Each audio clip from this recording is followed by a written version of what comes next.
Hello guys. So, ayun lang yung cash flow, basic cash flows lang to. So, paano nga ba tayo nagsisimula? Tayo ay by movement dito. Movement, non-cash, tax benefit on account. So, movement muna tayo.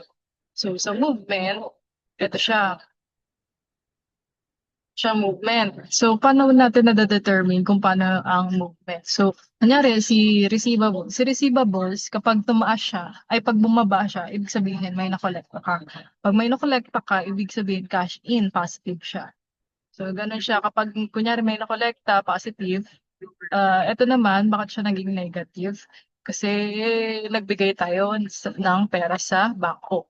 Kaya siya nag-negative. So, cash out natin siya. So, same lang siya. So, ang formula natin for asset ay uh, prior year minus current year. So, kapag pag liabilities. So, pag liabilities, if dumagdag yung liability mo or yung payable mo, ibig sabihin, naka-receive ka ng pera or naka-receive ka ng cash in kind, gano'n. So, pag naka-receive ka, so positive siya. So, ganyan lang siya.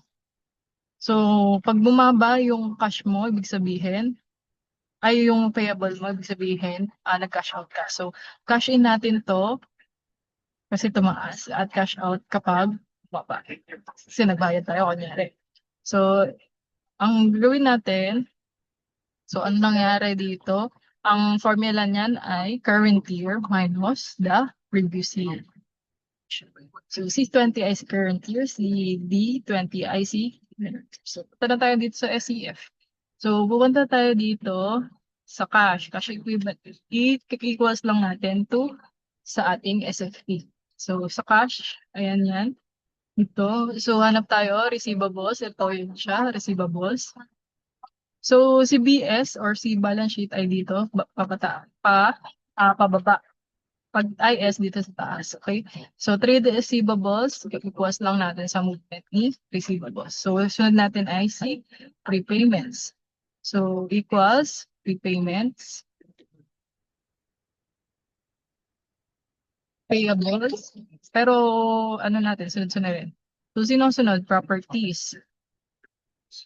So, nandito siya, yung property, additions to property. Tapos, ang sumunod ay deferred tax asset. Si deferred tax asset kasi wala siya dyan.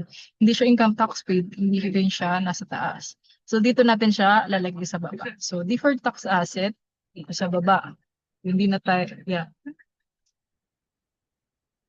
So, mapapansin nyo, hindi tayo balanse kasi hindi pa rin naman tayo balanse dito sa baba. Dapat ito, ang target natin dito ay mag-zero tayo. Okay. So, ano yung susunod? Liabilities na. So trade payable. Trade and other.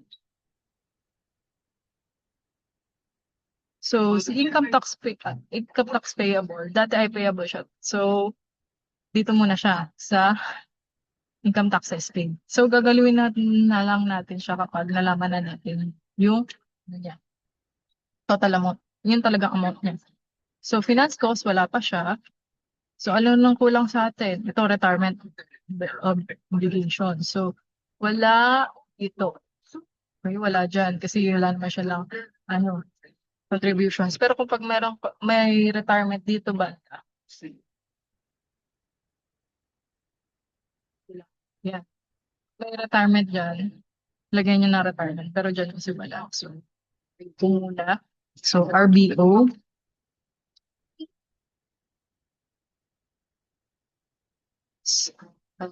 Measurement. Ito kasi yung measurement ko, yung OCL. Tapos, retained earnings. Yung retained earnings ay dito sa profit before tax. Kasi, di ba, ang movement naman ng retained earnings ay profit before tax. Before after tax. So, meron tayong difference. Ito kasi, yun sa BS na cash and cash on hand minus, ito C, para zero talaga siya. So, mapapansin natin, dapat ito ay zero. Kasi dapat ito ay, ang movement niya dapat zero. Pag merong dyan, meron dito, ibig sabihin may mali sa paggagawa natin na trial balance. So, dito naman tayo sa na cash. So, si unrealized, wala pa siya sa atin. Hindi ko pa siya nag-reflect, so hindi ko malalaman. Si finance income ay nasa SCI. Usually, nasa SCI naman to lahat. So, ito siya, si finance income. Equals mo lang.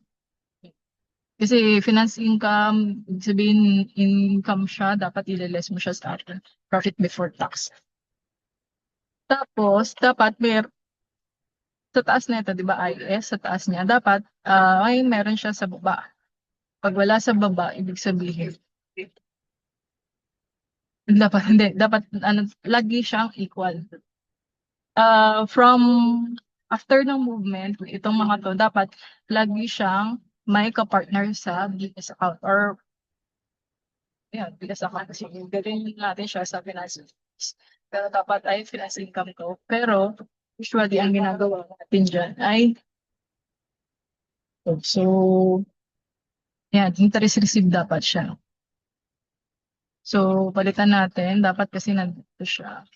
Hindi naman natin siya financing activities. So, finance income natin siya. Ang formula lang naman nito guys ay, yan, isasama mo lang. Tapos, ito ay dapat makasama, yung total nun. Okay? So, tanggalin natin to. Hindi na dapat siya finance cost. Tapos, ang formula,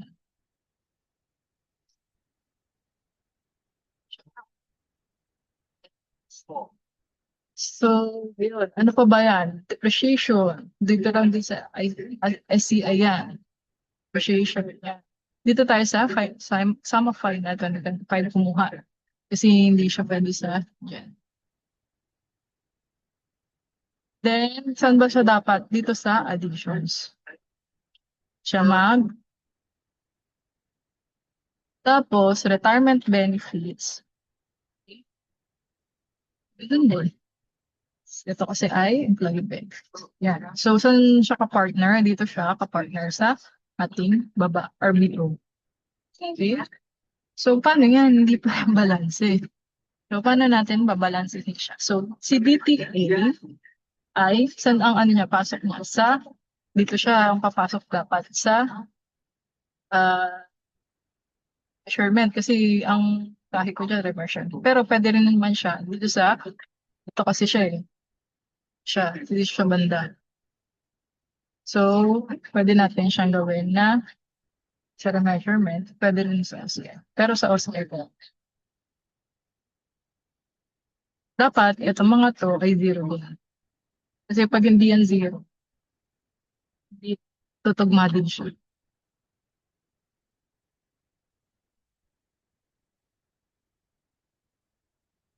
758, ano mas?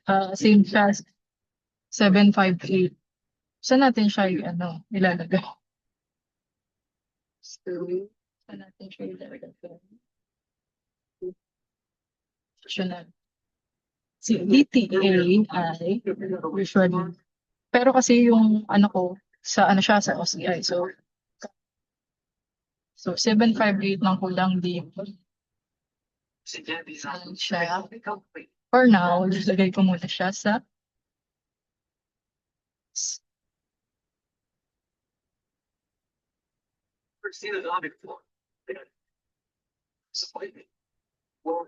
pero yun nga, mali yan kasi dapat ang profit before tax natin ay 10,587. So, ano mong lalaman natin dyan?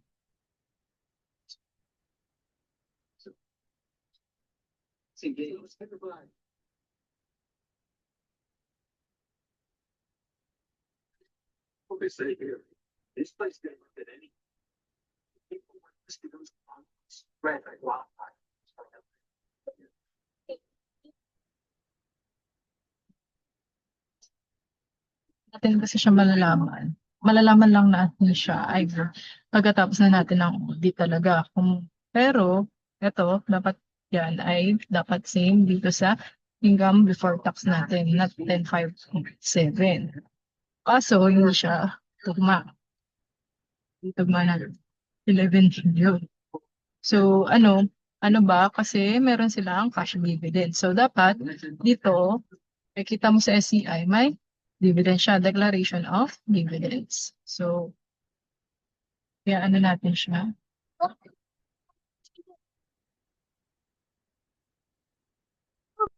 Bigyan natin ito, declaration of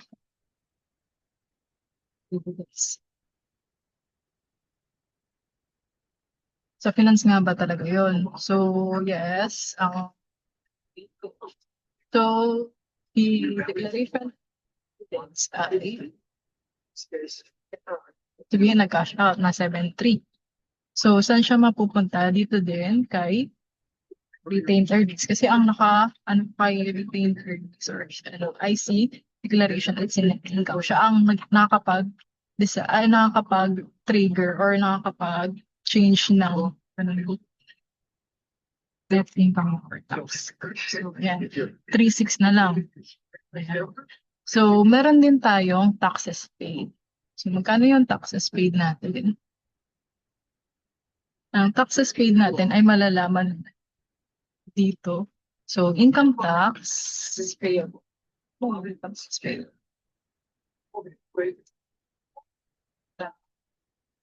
Kasi as if binayaran natin income tax pay. Then, yung mga uh, tax payments for the year.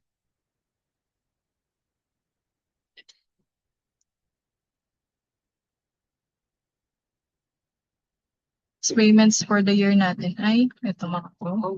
Tapos, CWT.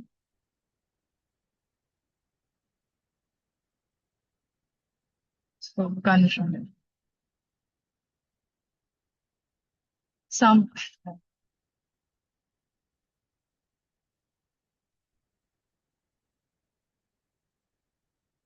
for kung parang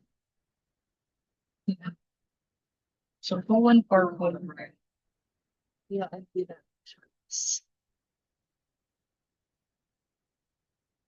I think dapat ito tax payments.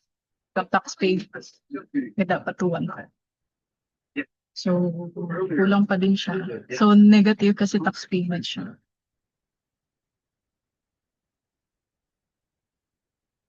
May 140 pa dyan. Pero huwag niyo munang isipin. Si, ayan, nag-zero naman siya. Pero ang niya lang dyan. Talaga yun. Tsaka yung, ito mga to.